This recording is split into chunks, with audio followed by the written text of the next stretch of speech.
Baik, Assalamualaikum warahmatullahi wabarakatuh. Perkenalkan saya Nurul Hasana dengan NIM 41120010026 dari kelas KM 3A Pagi. Di sini saya akan menjelaskan mengenai tugas 4 pajak, yaitu tentang pengisian SPT tahunan orang pribadi 1770. Pertama, saya melakukan pengisian daftar pembayaran PP 23 2018. Daftar jumlah penghasilan bruto dan pembayaran PP final berdasarkan PP 23 2018 per masa pajak serta dari masing-masing tempat usaha tahun pajak. Ada nama, NPWP, alamat, namanya Ahmad Yani, NPWP 999, alamatnya Kota Batam. Nah, di sini kita buat dari bulan Januari hingga Desember. Bisa kita lihat di soal, peredaran bruto dari Januari hingga Desember itu. Nah, di Januari sebesar 350 juta, Februari 400 juta, Maret 450 juta, begitupun sampai ke Desember. Lanjut, oleh sebab itu kita buat di sini peredaran brutonya 350 juta, untuk Februari 400 juta, Maret 450 juta, begitupun hingga ke Desember.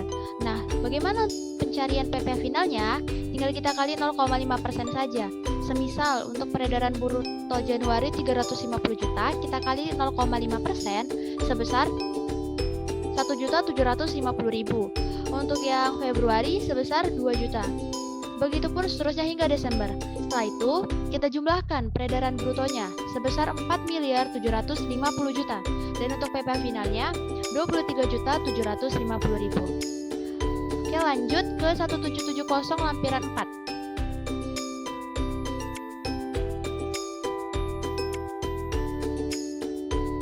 Pertama yang kita lakukan ialah tahun pajak, masa pajak, NPWP, nama wajib pajak sesuai dengan soal. Bagian A, harta pada akhir tahun. Bisa kita lihat di soal, ada tidak harta Tuan Ahmad? Di poin 5 lain-lain di kolom C, harta Ahmad dan toko buku dan alat tulis terdiri atas pertama, kendaraan roda 4 yang dibeli tahun 2017 seharga 125 juta. Maka kita buat nama hartanya kendaraan, tahun perolehannya 2017, harga perolehannya 125 juta. Untuk kode hartanya 043. Nah, kita lihat lagi ada atau tidak. Dan ternyata ada lagi. Kedua, tanah dan bangunan sebagai tempat tinggal senilai 200 juta dibeli pada tahun 2008. Maka, kita buat nama hartanya tanah dan bangunan, tahun perolehannya 2008, harga perolehannya 200 juta. Untuk kode hartanya 061. Selanjutnya, kita lihat lagi. Oh, ternyata ada lagi yang ketiga, sebidang tanah senilai 225 juta dibeli pada 2018. Maka, kita buat nama hartanya tanah, tahun perolehannya 2018, harga perolehannya 225 juta. Kita lihat lagi. Oh, ternyata ada lagi yang terakhir. Deposito di Bank BDN sebesar 200 juta. Ditempatkan pada 2019. Maka, kita buat nama hartanya deposito Bank BDN tahun perolehannya 2019, harga perolehannya 200 juta. Untuk kode hartanya 014. Setelah itu kita jumlahin bagian A tersebut. 125 juta ditambah 200 juta ditambah 225 juta ditambah 200 juta sejumlah 750 juta. Setelah itu kita ke bagian B, kewajiban atau utang pada akhir tahun. Bisa kita lihat di soal. Di kolom 5 lain-lain, di poin D, ternyata ada juga kewajiban atau utang Ahmad dan toko buku dan alat tulis terdiri atas 1. Utang kepada pemasok PT Souvenir Hebat sebesar 155 juta. Maka, kita buat nama pemberi pinjamannya PT Souvenir Hebat, tahun peminjamannya 2019, jumlahnya 155 juta. Untuk kode utangnya 109. Lanjut, kita lihat lagi. Oh, ternyata ada lagi utang kepada pemasok PT Pena Kita sebesar 215 juta. Maka kita buat nama pemberi pinjamannya itu PT Pena Kita, tahun peminjamannya 2019, jumlahnya 215 juta. Untuk kode utangnya 109. Kita lihat lagi, ternyata ada lagi satu lagi. Utang kepada Koperasi Aman Jaya Dinas Pendidikan Kepulauan Riau sebesar 30 juta. Maka kita buat nama pemberi pinjamannya Koperasi Aman Jaya, tahun peminjaman 2019, jumlahnya itu 30 juta. Dan untuk kode utangnya 109. Setelah itu kita jumlahin untuk bagian B-nya. 155 juta ditambah 215 juta ditambah 30 juta sebesar 400 juta. Maka jumlah kewajiban atau utang pada akhir tahunnya itu sebesar 400 juta. Setelah itu kita ke bagian C, daftar susunan anggota keluarga. Karena di soal tidak ada, maka tidak usah kita isi. Lanjut ke 1770 lampiran ketiga. Tidak lupa kita buat tahun pajak, masa pajak, NPWP, nama wajib pajak. Setelah itu kita ke bagian A, penghasilan yang dikenakan pajak final dan atau bersifat final. Untuk nomor 1, bunga deposito, tabungan, diskon TSP, surat berharga negara. Nah, di soal itu ada, bisa kita lihat di informasi yang berkaitan dengan penghasilan Ahmad pada poin 4, kolom B. Menerima bunga deposito di Bank BDN Cabang Kota Batam sebesar 12 juta. Maka dasar pengenaan pajak atau penghasilan brutonya kita buat 12 juta. Untuk PPh terutangnya kita kalikan 20%, jadi 2.400.000. Untuk nomor 2, 3, 4, dan 5 karena tidak ada di soal, maka kita tidak usah buat. Lanjut kita ke 6, honorarium atas beban APBN atau PBD. Bisa kita lihat di soal. Di informasi yang berkaitan penghasilan Ahmad pada 2019 di poin C, menerima honorarium yang sumbernya dari dana APBN sebesar 10 juta. Maka kita buat di sini 10 juta. Dan untuk PPh terutangnya kita kalikan 5%. PPh final untuk PNS penghasilan atas honorarium bersumber dari APBN atau APBD itu ada 0%, 5%, dan 15%. Di sini saya buat 5%, tergantung dari kelompok-kelompoknya. Nah, di informasi PPh telah dibayar melalui pemotongan pihak lain terdapat PPh pasal 21 atas honorarium sebesar 500.000. Dan di sini juga saya buat 500.000. Setelah itu, untuk nomor 7, 8, 9, 10, 11, 12 sampai 15 itu tidak saya buat karena tidak ada di soal. Lanjut ke 16, penghasilan lain yang dikenakan pajak final dan atau bersifat final sebesar 4.750.000.000. Dari mana? Bisa kita lihat di daftar pembayaran PP 23 2018. PP finalnya berapa? 4.750.000.000 dan 23.750.000 untuk PP finalnya. Untuk peredaran brutonya 4.750.000.000. Maka kita buat 4.750.000.000 untuk PP finalnya 23.750.000. Setelah itu kita jumlahin dari 12 juta ditambah 10 juta ditambah 4.750.000 sebesar 4.722.000.000. Lanjut ke sebelahnya kita jumlahin juga 2.400.000 ditambah 500 ditambah 23.750.000 sebesar 26.650.000. Lanjut kita ke bagian B, penghasilan yang tidak termasuk objek pajak. Untuk bantuan, warisan, bagian laba anggota perseroan, klaim asuransi, beasiswa, penghasilan lain itu karena tidak ada di soal, maka tidak perlu kita isi. Begitupun di bagian C. Lanjut kita ke 1770 lampiran kedua. Nah, tidak lupa juga kita buat tahun pajaknya, masa pajaknya, NPWP, nama wajib pajak. Lanjut ke bagian A, daftar pemotongan atau pemungutan PPh oleh pihak lain, PPh yang dibayar atau dipotong di luar negeri, dan PPh ditanggung pemerintah. Pertama, ada nama pemotong atau pemungut pajaknya Dinas Pendidikan Kota Batam. Bisa kita lihat di soal. Di poin E, PPh yang telah dibayar melalui pemotongan pihak lain. Ada PP pasal 21 atas gaji, PP pasal 21 atas honorarium, PP pasal 4 ayat 2 atas bunga deposito. Nah, untuk jenis pajaknya, PPh pasal 21, 22, 23, 24, 26 atau DTP, maka PP pasal 4 ayat atas bunga deposito itu tidak dimasukkan. Jadi tinggal PPh pasal 21 atas gaji dan PPh pasal 21 atas honorarium. Selanjutnya, untuk PP pasal 21 tadi sudah saya masukkan ke bagian final sebesar 500.000, maka tinggal PPh pasal 21 atas gaji saja. Oleh sebab itu, di sini saya buat PP pasal 21 yang jumlah yang dipotong di pungutnya itu 3.977.500. Nama pemotong atau pemungut pajaknya Dinas Pendidikan Kota Batam.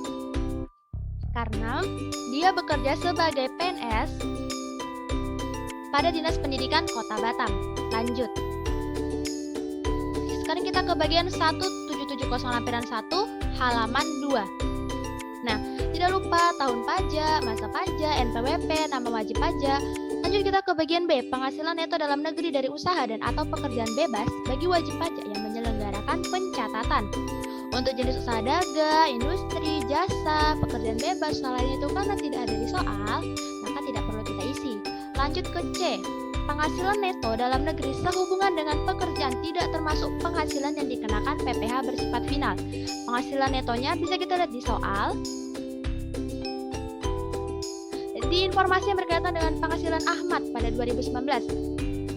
Yang A-nya, penghasilan sebagai pegawai tetap dipotong PPh pasal 21 oleh pemberi kerja dengan bukti pemotongan pajak formulir 1721A2 yang tertera penghasilan neto Ahmad setahun adalah sebesar 113.850.000. Oleh sebab itu, maka kita buat 113.850.000. Nah, untuk pengurang penghasilan bruto biayanya 54 juta. Kenapa? Karena Tuan Ahmad belum menikah dan tanpa tanggungan, maka PTKP-nya itu 54 juta. Selanjutnya ke penghasilan bruto. Dari mana kita mendapatkan 59 ini? Dari pengurangan penghasilan neto dikurang pengurangan penghasilan bruto atau biaya. Jadi dapatlah 59.850.000. Nama dan NPWP pemberi kerjanya Dinas Pendidikan Kota Batam. Lanjut kita jumlahin, penghasilan netonya itu sebesar 113.850.000. Lanjut kita ke bagian D, penghasilan neto dalam negeri lainnya tidak termasuk penghasilan yang dikenakan PPh bersifat final. Untuk bunga, royalti, sewa, penghargaan, keuntungan dari penjualan, penghasilan lainnya itu karena tidak ada di soal, maka tidak perlu kita isi. Kita lanjut ke 1770 lampiran 1 halaman 1. Nah, karena penghasilan bruto Tuan Ahmad di bawah 4,8 M, diadain pencatatan. Kalau semisal kategori pencatatan, jadi tidak perlu diisi 17701 halaman satunya, karena ini khusus untuk pembukuan. Oke, maka kita lanjut di 1770. Tidak lupa tahun pajak, masa pajak, NPWP, nama wajib pajaknya, jenis usahanya, toko buku, nomor teleponnya 00784212234, selebihnya status kewajiban, NPWP istri atau suami, dan kalau itu karena tidak ada di soal, maka tidak usah kita isi. Lanjut kita ke bagian A, penghasilan neto. Untuk kolom 1 karena tidak ada, kita lanjut ke 2, penghasilan neto dalam negeri sehubungan dengan pekerjaannya. Tadi terdapat, bisa kita lihat tadi penghasilan netonya itu 113.850.000, maka kita buat 113.850.000. Lanjut ke 3 dan 4 karena tidak ada, tidak usah. Poin 5, jumlah penghasilan neto 1 ditambah 2 tambah 3 tambah 4, jadi 113.850.000. Untuk zakat atau sumbangan keagamaan yang bersifat wajib tidak ada. Kita lanjut aja ke 7, itu penjumlahan 5 kurang 6, jadi 113.850.000. Lanjut kita ke B, penghasilan kena pajak. Yang poin 8, kompensasi kerugiannya karena tidak ada, kita lanjut aja ke jumlah penghasilan neto setelah kompensasi kerugian. Jumlah penghasilan netonya tadi 113.850.000 dari 7 kurang 8. Kita lanjut penghasilan tidak kena pajak sebesar 54 juta. Kenapa?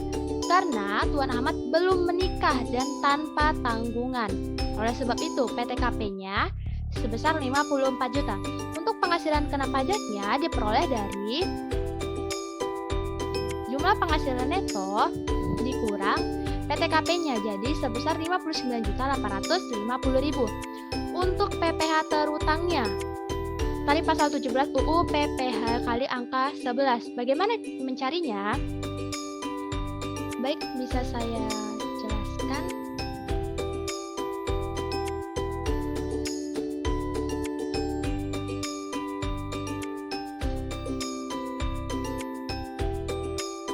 Nah, tadi untuk penghasilan kena pajaknya sebesar 59.850.000. 59.850.000.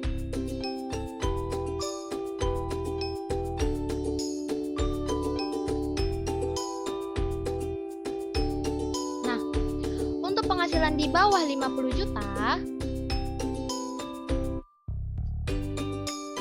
tarifnya itu 5%. Untuk penghasilan 50 sampai 250 juta, itu tarifnya tuh 15%. Nah, karena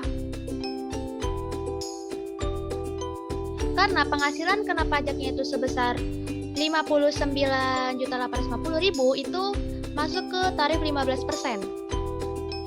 Bagaimana cara perhitungannya? Tidak langsung dikali 15%, tetapi kita kalikan dulu 5%. 50 juta dikali 5%.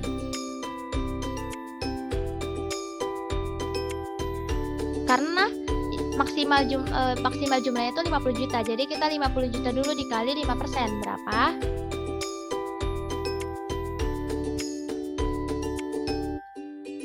Rp2.500.000. Nah, karena tadi sudah kita pakai 50 juta, maka kita kurangin 59 dikurang 50 juta sebesar 9.850.000. Nah, ini baru yang kita kali 15%. Dengan dikali 15%. Nah, jumlahnya 1.477.500. Selanjutnya kita jumlahin dari yang tarif 5% dan 15%. Berapa?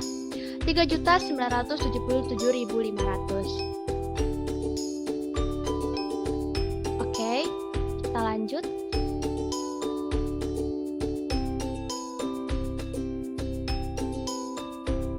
Ke yang tadi. PPh terutangnya sebesar 3.977.500. Maka jumlah PPh terutangnya 12 ditambah 13 itu 3.977.500. Untuk D. Kredit pajaknya. PPh yang dipotong atau dipungut oleh pihak lain, PPh yang dibayar atau dipotong di luar negeri, dan PPh ditanggung pemerintah itu sebesar 3.977.500 dari formulir 1770 lampiran 2, jumlah bagian A, kolom 7. Oke, baik, sekian dari saya. Kurang lebihnya saya mohon maaf. Saya Hairi. Wassalamualaikum warahmatullahi wabarakatuh.